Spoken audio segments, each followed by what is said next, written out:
Saudi Gazette report, yet the authorities in Saudi Arabia have decided to ease some restriction put in place over coronavirus fears, allowing movement and resumption of some economics and commercial activity, Saudi press agency reported early Tuesday, citing an official source at Interior Ministry.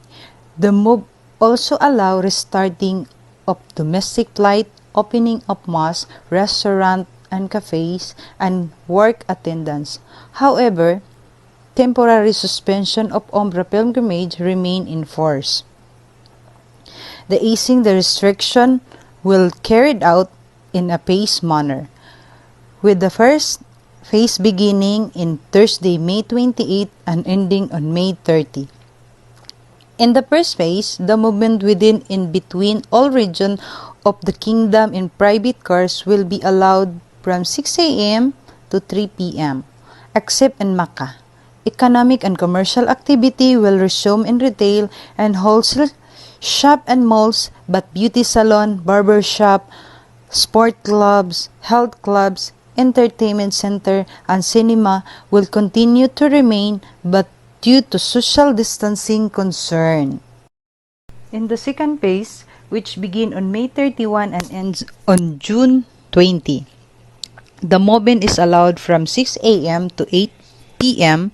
in all areas of kingdom, except in Makkah. All congregational prayers, including Friday prayers, will resume in all mosques across in the kingdom except in Makkah. The suspension of workplace attendance will end, allowing all employees and ministries, government entities, and private sectors companies to return to work from their office, provided that they follow strict precautionary guidelines. The suspension on travel between regions in the kingdom is using various transport methods will no longer be in place. Airline will be allowed to operate domestic flight if they will adhere to precautionary measures set by the Civil Aviation Authority and the Ministry of Health. The suspension of international flight will, however, continue until the further notice. Restaurants and cafes serving food and beverage can reopen. However, beauty salon, barber shop, sport club, health club, entertainment center, and cinema will be barred from reopening in the second phase. The ban on a social gathering of more than 50 people, such as a wedding and funeral, will also continue to remain in force. In the third phase, commencing on June 21, the kingdom will return to normal.